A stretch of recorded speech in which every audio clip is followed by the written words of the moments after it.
నమస్తే అందరికీ. ఈరోజు మా ఆఫీస్కి వచ్చి నన్ను కలిసి అంటే నాకు ఒక రకమైన సంతోషం ఏంటంటే, సరే నేను చేసే చిన్న పనికి మీరందరూ నన్ను కలవడం అనేది సంతోషకరమైన విషయం. ఇప్పుడు నేను ఏ జిల్లా నుంచి ఒక్కొక్కరు వచ్చినారు, ఏ జిల్లా నుంచి ఎవరు మాట్లాడుతున్నారు, నేను ఒకసారి వచ్చినందుకు చెప్పడం నా ధర్మం. ఎందుకంటే నన్ను వచ్చి కలిసినారు కాబట్టి నేను చెప్పుకోవాలా. నేను చెప్పుకోకపోతే కూడా తప్పు అవుతుంది.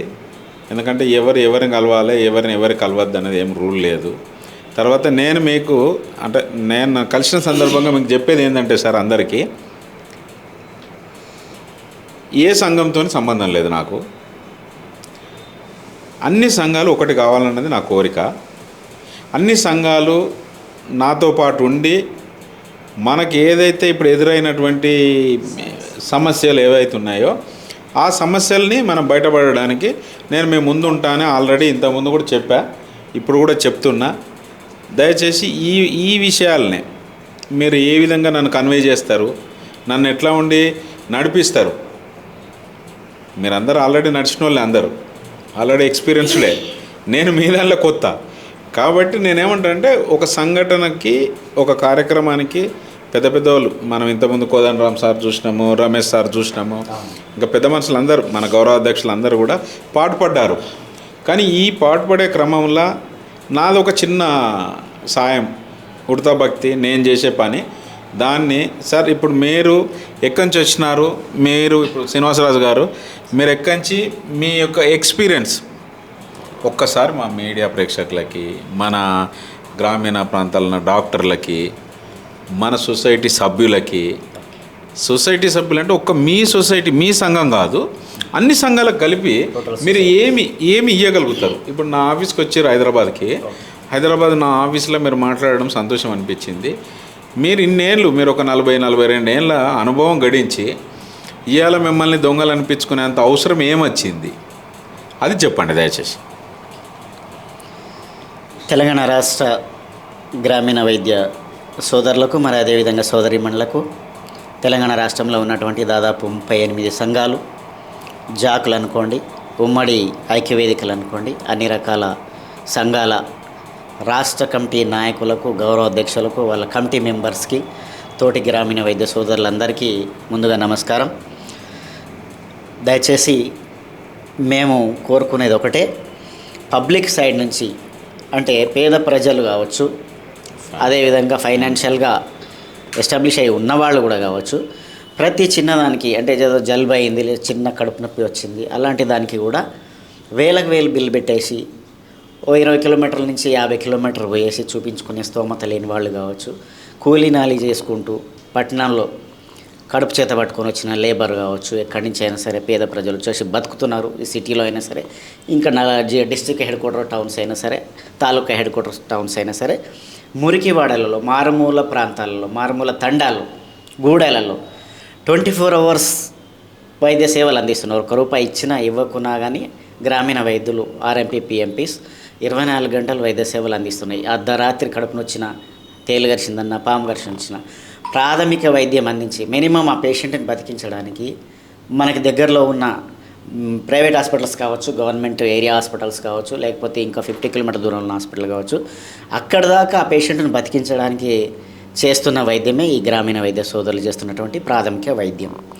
దీంట్లో గత 3 సంవత్సరాల నుంచి తెలంగాణ మెడికల్ కౌన్సిల్ వాళ్ళు, ఎన్ఎంసి వాళ్ళ గైడ్లైన్స్ ప్రకారం, 2010 మెడికల్ ఎస్టాబ్లిష్మెంట్ యాక్ట్ ప్రకారం మీరు వైద్యం చేయడానికి వీల్లేదు, మీరు ప్రిస్క్రిప్షన్ రాయడానికి వీల్లేదు అని చెప్పేసి ఆర్ఎంపీలను భయభ్రాంతులకు గురి చేసి, ఒక దొంగలాగా, ఒక ఉగ్రవాదిలాగా భయంకరంగా టీవీలలో, న్యూస్ పేపర్స్లో, ప్రింట్ మీడియా అండ్ ఎలక్ట్రానిక్ మీడియాలో చూపిస్తూ ఈరోజు ఆర్ఎంపీ క్లినిక్ ముందల ఒక 2 వీలర్ వచ్చి నిలబడ్డా కానీ, ఒక 4 వీలర్ వచ్చి నిలబడ్డా కానీ గడగడ వణికిపోయే పరిస్థితిని తీసుకొచ్చిండ్రు. కాబట్టి మేము ఒకటే అడుగుతున్నాం ప్రజల తరపు నుంచి, మీరు వచ్చేసి 24 గంటల వైద్య సేవలు అందించండి గ్రామాలలో. ఆటోమేటిక్గా ఐఎంఏ డాక్టర్స్ సార్. ఐఎంఏ కాదు, ఐఎంఏ అనేది ఒక సంస్థ. నేను అనేది ఏంటంటే, మీరు అనేది తెలంగాణ మెడికల్ కౌన్సిల్లో రిజిస్టర్డ్ అయ్యి ప్రాక్టీస్కి ఎలిజిబుల్ ఉన్న వాళ్ళు 2010 ఎస్టాబ్లిష్మెంట్ యాక్ట్కు అనుగుణంగా ఉన్నోళ్ళు వాళ్ళు వచ్చి పనిచేయాలి. Right sir. అంతే కదా. Okay. అంటే అది మనం చెప్పేది ఏంటంటే qualified doctors, qualified right. Qualified డాక్టర్లు వచ్చి మనకు పనిచేయాలి. అవును. ఓకే. మీరు అంటే 2010 మెడికల్ ఎస్టాబ్లిష్మెంట్ యాక్ట్ అడ్డం పెట్టుకొని మీరు ఎవరైతే తెలంగాణ తెలంగాణ మెడికల్ కౌన్సిల్ యాక్ట్లో పనిచేస్తున్నటువంటి రిజిస్టర్ అయినటువంటి క్వాలిఫైడ్ డాక్టర్స్ ఎవరైతే ఉన్నారో మీరు వచ్చేసి 24 అవర్స్ కనుక మీరు వైద్య సేవలు అందిస్తే ఆటోమేటిక్గా మేము బంద్ చేసుకొని వెళ్ళిపోతాం. అక్కడ మినిమం ఒక 3 months పనిచేయండి. విలేజ్లో కావచ్చు, తండాలు కావచ్చు, ఒక 3 months పనిచేయండి. మీ ఆటోమేటిక్గా మీకు పేషెంట్స్ అడాప్ట్ అవుతారు, మేము మూసేసుకొని వెళ్ళిపోతాం. కానీ పేద ప్రజలను మాత్రం ఈ ఆరోగ్యపరంగా ఇబ్బంది పెట్టొద్దని చెప్పేసి దయచేసి మిమ్మల్ని అందరినీ కోరుకుంటున్నాం. ఎందుకు అంటే ఎప్పుడైనా సరే పేద ప్రజలు వచ్చినప్పుడు కనీసం కూర్చోబెట్టేసి ఒక ఇంజక్షన్ వేయాలన్నా, లేకపోతే ఒక చిన్న సెలైన్, షుగర్ డౌన్ అయిపోయి పడిపోయిన పేషెంట్ వస్తాడు, బీపీ డౌన్ అయి పడిపోయిన పేషెంట్ వస్తాడు, మీ దగ్గర బెడ్ ఉండొద్దు అంటారు, చైర్ ఉండొద్దు అంటారు, బీపీ ఆపరేట్ వద్దు అంటారు, స్టెతస్కోప్ అంటారు, మరి దెబ్బతగిలిన వచ్చినప్పుడు ఉత్తైన పట్టి కట్టమంటారు, బ్లీడింగ్ అవుతుంది. మీ దగ్గరికి పంపించేదాకా మరి ఆ పేషెంట్ బతకాలంటే కనీసం ఒక 2 కుట్లైనా వేయాలి. మీరు మమ్మల్ని చేయనివ్వాలి అనుకుంటే ఒక బెడ్ వేసుకోవడానికి అవకాశం ఇవ్వండి, సెలైన్ పెట్టుకోవడానికి అవకాశం ఇవ్వండి. ఆర్ఎంపీలంతా కూడా ఏదో ఒక నర్సింగ్ హోమ్లో, కార్పొరేట్ హాస్పిటల్స్లో కాంపౌండర్గా పనిచేసి వచ్చిన వాళ్ళే. ఇది కూడా మీ దగ్గర పనిచేసి మీరు నేర్పినటువంటి అనుభవాన్ని మేము బయటకు వచ్చేసి ప్రాథమిక దశలో మాత్రమే వైద్య సేవలు అందిస్తున్నాం. అంతకుమించి మితిమీరు చేయట్లేము. ఒకవేళ మితిమీరు చేస్తూ ఉన్నారు, 1 or 2% ఉన్నారు, దాంట్లో అది ఐఎంఏ డాక్టర్స్ కావచ్చు, Telangana state medical council members కావచ్చు, లేదంటే ఆర్ఎంపీస్ కావచ్చు, ఎవరైనా సరే చట్టరీత్యా శిక్షార్హులే వాళ్ళు అలాంటిది చేస్తే. కాబట్టి దయచేసి మేము పబ్లిక్ తరఫున కోరుకుంటాం, 24 hours మీరు వైద్య సేవలు అందించండి. ఈ ఆర్ఎంపీలు అందరూ కూడా పేద ప్రజల బిడ్డలు, కూలీనాలు చేసుకునే వాళ్ళ బిడ్డలు. దీంట్లో ఎవ్వరూ ఐఎంఏ డాక్టర్స్ బిడ్డలు లేరు.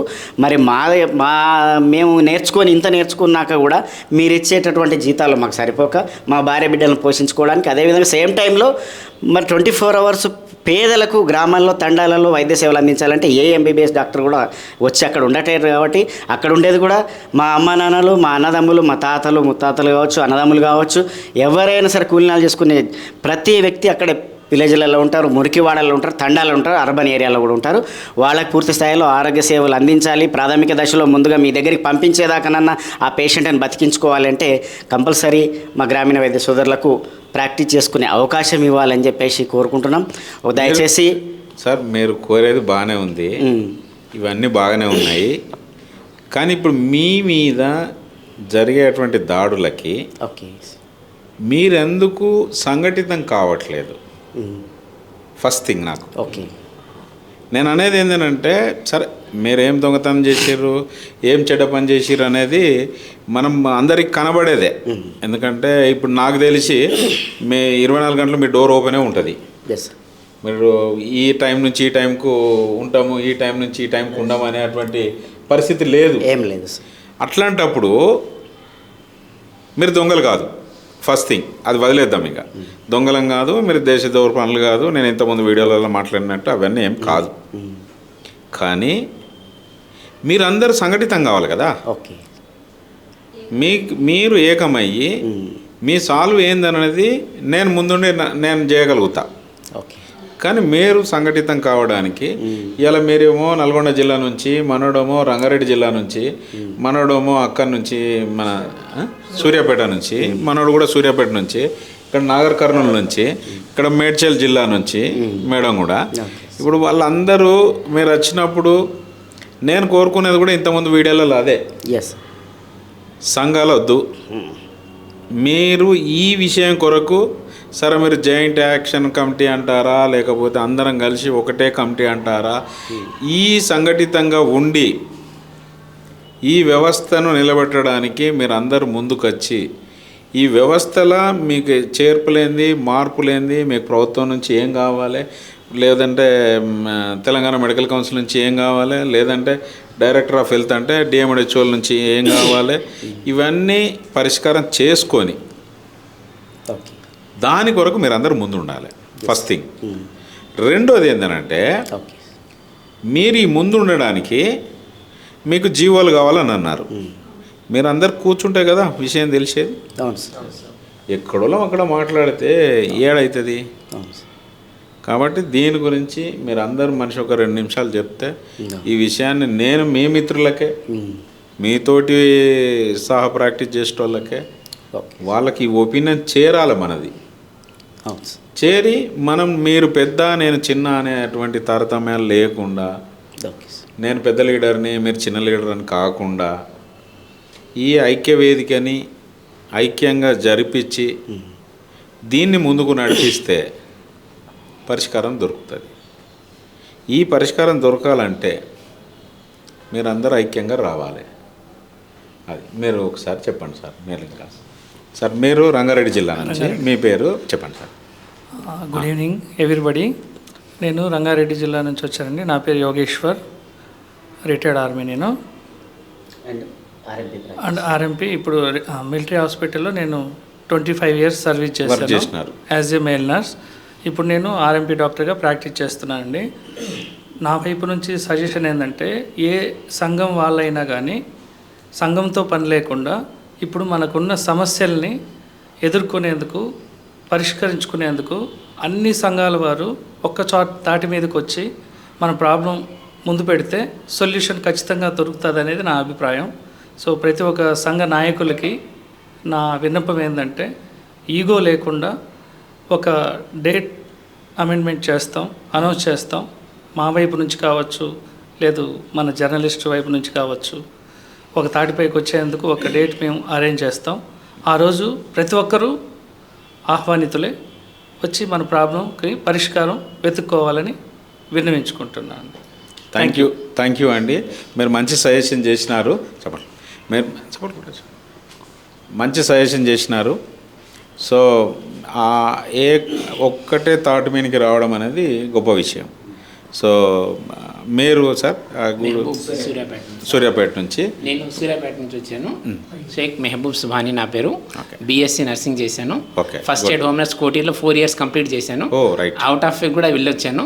వచ్చిన తర్వాత నడుగుడం మండలం వసంతపురంలో 5 years చేశాను సార్. పల్లెటూరు లంబాడీలకి ప్లస్ వేరే వాళ్ళకి. లంబాడీ తండలో సైకిల్ మీద దారి లేకపోయినా సైకిల్ పెట్టి 3 kilometers నడుచుకుంటూ వెళ్ళి వైద్యం చేశాను. అప్పుడు నాకు కోదాడ నుంచి మన తక్కెలపాడు అక్కడ సిమెంట్ ఫ్యాక్టరీ నుంచి ఆఫర్ వచ్చింది రమ్మని. అయినా వెళ్ళలే, ఎందుకంటే ఇక్కడ వీళ్ళ పరిస్థితులు చూస్తే దారుణంగా ఉన్నాయి. అట్లాంటి దానిలో నేను డబ్బులకు ఆశపడకుండా వాళ్ళకి నైట్ అండ్ డే చేస్తూ ఆ కుక్కల మధ్యలో పడుకొని వాళ్ళకి వైద్యం చేశాను. రీసెంట్ గా అంటే వీధి కుక్కలు నైట్ బయలుదేరలేము. అక్కడ కుక్కల మధ్య సైకిల్ మీద ఒంటరిగా వెళ్తూ రాత్రిపూట వెళ్ళి వాళ్ళకి చేశాను. ఇప్పటికీ ఆ తండా వాళ్ళు నన్ను వదిలిపెట్టరు. వసంతాపురం, మీడియా తండ, గోల్ తండ, నడుగుండ తండ, మొత్తం 4 తండాలు ఉన్నాయి సార్ అక్కడ. ఆ తండాల్లో వైద్యం చేశాను. ప్రెసెంట్గా ఇప్పుడు సూర్యాపేట వచ్చాను, అక్కడ సెటిల్ అయ్యాను. రీసెంట్గా జరిగింది ఇంకో సిచ్యువేషన్ ఏంటంటే, ఒక పల్లెటూరు వ్యక్తి 3 acres పొలం ఉంది, ఏం వేసుకోలేకపోయాడు, నీళ్లు లేక పంటలు రావట్లే. వాళ్ళ బాబుకి ఈ కరోనా తర్వాత బాబుకి ప్లేట్లెట్స్ పడిపోయినాయి. డాక్టర్లు 5 లక్షలు అన్నారు. వాళ్ళు కోడలు ప్లస్ మామ ఇద్దరు బస్ స్టాండ్లో భిక్షాటం చేస్తుంటే చూశాను. వాళ్ళ కోసం వాళ్ళతో పాటు ఖమ్మం వెళ్ళి ఒక హాస్పిటల్, ఖమ్మంలో నాకు తెలిసిన హాస్పిటల్కి వెళ్ళి నా బ్లడ్ సీరం ఇచ్చి వాళ్ళకి ఒక రోజంతా అక్కడ నైట్ ఉండి అక్కడ వాళ్ళకి వైద్యం చేపించి ఫ్రీగా మళ్ళీ వచ్చేటప్పుడు వాళ్ళకి 2,000 చేతులు పెట్టేసి, మా పిల్లలు హైదరాబాద్లో జాబ్ చేస్తారు, వాళ్ళు చేస్తున్నారు, బీటెక్ ఇంజనీరింగ్ జాబ్ చేస్తారు, వాళ్ళకి పిల్లలు చెప్పి 2,000 అప్పుడు తెప్పించి వాళ్ళకి చేతులు పెట్టేసి వచ్చేసాను. ఇక్కడ పెద్ద డాక్టర్ వాళ్ళకి 5 లక్షలు అయితే అని రోడ్డును పడేస్తారు. బస్ స్టాండ్లో భిక్షాటం చేస్తున్నారు వీళ్ళు. ఇవాళ పల్లెటూరులో ఆర్పీ డాక్టర్లు దోచుకుంటున్నారంటారు. మేము ఎక్కడ దోచుకుంటున్నాం సార్? మమ్మల్ని ఎందుకు దొంగలకి ఇక్కడ దోచుకోవట్లేదు, వాళ్ళకి సేవ చేయడానికి ఉన్నాం, కాకపోతే మీకు అర్హత లేదు అంటున్నారు. ఇప్పుడు మీరు ఒక మాట నేను చెప్తా, మీరు దోచుకుంటున్నారు అనేది అంటున్నారు మమ్మల్ని. ఒక వర్డ్ వచ్చింది కదా, మీరు వేరే దేశం పోయో, వేరే విలేజ్కి పోయో, వేరే రాష్ట్రం పోయో దోసుకోవట్లే కదా. లేదు, మీరు ఎవరి మధ్యలో ఉంటున్నారు? రోజు పల్లెటూరులో ఉన్న ప్రజల మధ్యలో ఉంటారు. ఎవరిని దోసుకుంటున్నారు? ఎవరిని దోచుకోవట్లేదు సార్. అక్కడ దోసుకుంటే వారు మిమ్మల్ని ఎట్లుండనిస్తారు? సార్ ఇప్పుడు మీరు సేవ చేయడానికి వచ్చినారు, సంతోషం అనిపించింది. సరే, మీకు అక్కడ ఉన్నటువంటి బాధలు, అక్కడ బంధాలు, బాధలు, అక్కడ ఉన్నటువంటి పరిస్థితులు అవన్నీ బాగానే ఉన్నాయి. కానీ వీళ్ళు దోసుకున్నారు అని అంటే, నేను ఒక సింపుల్ వర్డ్ చెప్తా. నా ఇంట్లోకి వచ్చి ఒకటి దొంగతనం చేసినాక నేను ఇంకోసారి రానిస్తానా? మరి మిమ్మల్ని విలేజ్లో దోసుకుంటే ఎందుకు రానిస్తారు? అది అవసరం లేని ముచ్చట, మనం మాట్లాడుకోవాల్సిందే. ఈ అవసరం లేని ముచ్చట్లు దోసుకున్నారు, దొంగలు లంగలు, సంఘ విద్రోహ శక్తులు ఏం కాదు. మీరు మీకు వీలైనంత వరకు సాయం చేస్తూ ఉన్నారు. మీరు ఇప్పుడు ఒకప్పుడు జరిగినటువంటి రోడ్లు లేవు, కమ్యూనికేషన్ లేదు. ప్రతి ఒక్క ఊరికి ఫోన్ చేయాలంటే ఎంత ఇబ్బంది అయ్యేది తెలుసు. ఒకప్పుడు సార్ మీరు అందరికీ ఐడియా ఉంటుంది, శుక్రవారం చిత్రలహరి పాటలు వచ్చేది. దానికి అందరం పోయి ఆ పక్కింట్లను సరే ఎక్కడో ఒక పెద్ద ఆయన దగ్గర ఉంటే అందరం వెళ్ళి చూసేది. ఇప్పుడు ఆ పరిస్థితి ఉందా? ఎందుకు పోవట్లే ఆ పెద్ద ఆయన ఇంటికి? అంటే మార్పు వచ్చింది కదా. నేను అనేది కూడా గవర్నమెంట్ కానీ తెలంగాణ మెడికల్ కౌన్సిల్ కానీ మీరు వెళ్ళండి ఆడికి. అదే మీరు వెళ్తే ఆటోమేటిక్గా మీరు డిఫాల్ట్ అయిపోతారు కదా. ఎందుకు వస్తారు మీరే? ఇప్పుడు సార్ వ్యాపారం అనుకుందాం ఎగ్జాంపుల్, వాళ్ళు అన్నట్టే వ్యాపారం నడవకపోతే ఎందుకుంటా ఊళ్ళే? ఇప్పుడు దుకాణం నడవలేదు సార్, నాది దుకాణం నడవకపోతే నేను ఎందుకుంటా ఇంకా దుకాణంలో? ఇప్పటికీ అనంతగిరి, అమినాబాద, నడుగుడెం, నాయకనగూడెం, అక్కడ తండాలు, మీటా తండా, గోల్ తండా, వసంతాపురం, అక్కడ సింగారం అనే ఊరు కూడా ఉంది. ఇప్పటికి అక్కడ అవైలబుల్గా ఎంబీబీఎస్ ఎవరు లేరు. కోదాడ రావాలి సార్. రైట్. కోదాడ ఆ పల్లెటూరు నుంచి రాఘవపురం నుంచి పొలాల గట్ల మీద నుంచి ఇప్పటికీ చిన్న ఎడ్ల బండ్ల మీద లేకుంటే ఆట మీద కూర్చొని పేషెంట్ పట్టుకుని ఆట మీద పట్టుకుని రావాల్సి వస్తుంది. ఇప్పటికి ఒక ఎంబీబీఎస్ లేరు. మరి అక్కడికి వాళ్ళు చేస్తే మేము ఉంటాం కదా, మమ్మల్ని ఎందుకు? మరి ఈ విషయం మీద మన ప్రభుత్వాలు కానీ, మన పరిపాలకులు కానీ, మన అధికారులు కానీ సరే వీళ్ళందరూ మొద్దు నిద్రలు ఉన్నారని ఒక మాట అనుకుంటే, తెలంగాణ మెడికల్ కౌన్సిల్లో యంగ్ డాక్టర్స్ వాళ్ళు వచ్చింది. వాళ్ళు సొసైటీకి సేవ చేద్దామన్న వాళ్ళు పోయి చేయాలి కదా. చేస్తే వెరీ హ్యాపీ టు లైఫ్. ఇవాళ మన సీఎం గారు ఈ గ్రామీణ వైద్యులకి ఇంకా కొంచెం ఉన్నది అనుభవం, వాళ్ళకి ఇంకా మంచి అనుభవం ఇచ్చి వాళ్ళని పల్లెటూరులో వాడుకుందామంటే ఎమ్మటే జూనియర్ డాక్టర్స్ వచ్చి వీళ్ళేదని సీఎం గారికి ఆపోజిట్గా చేస్తారు. ఇప్పుడు సీఎం గారు వచ్చినా పిఎం గారు వచ్చినా వ్యవస్థల మార్పు అనేది ప్రజల దగ్గర ఉంటుందండి. ప్రజల దగ్గర ఉన్న మార్పుని మీరైనా నేనైనా ఎవరమైనా తల వంచాల్సిందే. రైట్. అవును సార్. సో ఇప్పుడు రేపు పొద్దున ఎంబీబీఎస్ డాక్టర్లు, ఎండి చేసిన డాక్టర్లు అందరు వచ్చినాక ఆటోమేటిక్గా మనం జరిగిపోతారు. మీరు అంతే కదా, వేరే పని చూసుకుంటారు. మా దగ్గరికి పోలీసులు పట్టు రావాల్సిన అవసరం సార్. మేము కొట్టేటోళ్ళమా తిట్టేటోళ్ళమా? ఒక మేకలు లాంటి వాళ్ళం, కుక్కలం కాదు, పులులం కాదు, మేకలు లాంటి వాళ్ళం. ఆకులు మాత్రమే తింటాం, శాఖాహారులం. శాఖాహారులు ఎక్కడ ఉన్న వాళ్ళని పోలీసులు పట్టుకుని రావాల్సిన అవసరం లేదు సార్. అసలు పోలీసులు ఏంటి? చెప్పమ్మా. నా పేరు మంజుల అండి, సూర్యాపేట డిస్ట్రిక్ట్ నుంచి వచ్చాను, సూర్యాపేట మండలము. ఓకే సార్, వాళ్ళు దొంగలు అని అన్నప్పుడు మేమేమి చీకటి రాజ్యం చేయట్లేదు. చీకట్లో మేము గంజాయి అమ్మే వాళ్ళం కాదు, లేకపోతే మేము ఏదో దొంగతనంగా వాళ్ళకు ఎవరికి కళ్ళు కప్పి ఎవరికి తెలియకుండా మేమైతే ఏం చెయ్యట్లేదు. వాళ్ళకు పేద ప్రజలకు ఎలాంటి ఆపద వచ్చినా, ఏ నైట్లో ఏ ఆపద వచ్చిందన్నా పరిగెత్తుకుంటూ వెళ్ళి వైద్యం చేసేవాళ్ళం మేము. అంతేగాని వాళ్ళ లెక్క మేమేమి డబ్బులు తీసుకొని ఇస్తారా లేదా అని పీడించి తీసుకొని అయితే తినట్లేదు. వాళ్ళు ఇచ్చినా ఇవ్వకున్నా మేము వాళ్ళు బతకాలి, మంచిగా అందరితో మనతో పాటు ఉండాలి. ఎందుకంటే పొద్దున్న లేస్తే మళ్ళీ అక్కడికే వెళ్తాం. వాళ్ళు తెల్లారి మనం పోయేసరికి వాళ్ళు మనతో మంచిగా మాట్లాడాలనే ఉద్దేశంతో మాకు వచ్చిన వైద్యం. అంటే మేము కూడా ఏదో నేర్చుకోలేదు సార్. క్వాలిఫైడ్ డాక్టర్స్ దగ్గరే అందరూ మ్యాక్సిమం ఉన్న వాళ్ళందరూ క్వాలిఫైడ్ డాక్టర్స్ దగ్గర ఒక 15 years వర్క్ చేసి వాళ్ళు నేర్పిన వైద్యమే మేము ప్రజల దగ్గర అందిస్తున్నాం సార్. సరే అమ్మా, ఇప్పుడు మీరు చెప్పినట్టు వైద్యుల దగ్గర నేర్చుకున్నారా నేర్చుకోలేదా నాకు తెలియదు. మీరు వైద్యం మంచిగా చేయకపోతే మిమ్మల్ని జనాలు ఎందుకు ఆదరిస్తారు? అంతే కదా సార్. అవును సార్.